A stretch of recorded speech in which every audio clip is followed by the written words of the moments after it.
ॐ श्रीरामाय नमः। ॐ रामभद्राय नमः। ॐ रामचन्द्राय नमः। ॐ शाश्वताय नमः।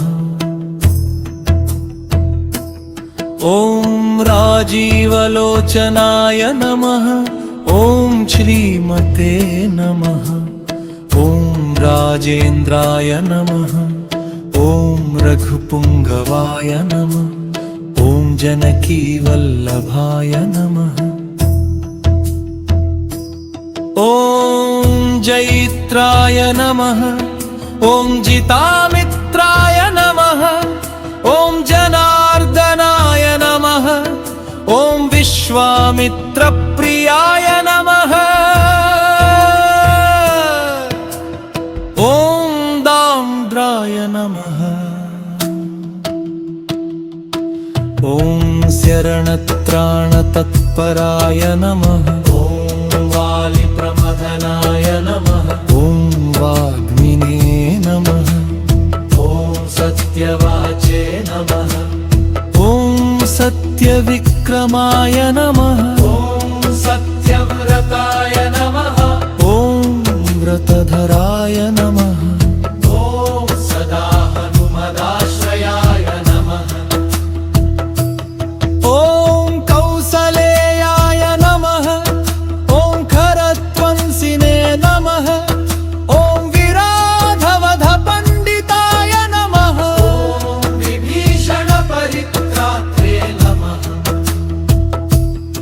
ॐ हरकोदण्डखण्डनाय नमः। ॐ सप्ततालप्रभेदिने नमः।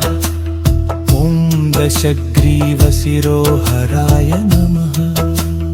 ॐ जामदग्न्यमहादर्पदलनाय नमः। ॐ ताटकान्तकाय नमः। ॐ वेदान्तसराय नमः। ॐ वेदात्मने नमः।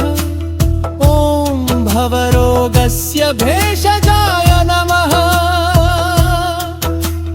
ॐ दूषणत्रिशिरोहन्त्रे नमः। ॐ त्रिमूर्तये नमः। ॐ त्रिगुणात्मदाय नमः। ॐ त्रिविक्रमाय नमः। ॐ त्रिलोकात्मने नमः।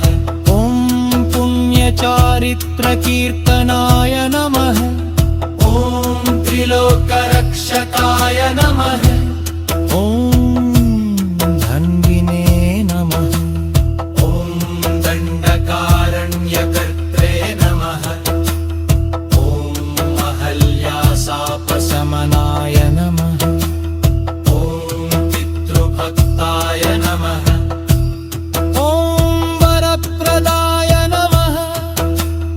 ॐ जितेन्द्रियाय नमः।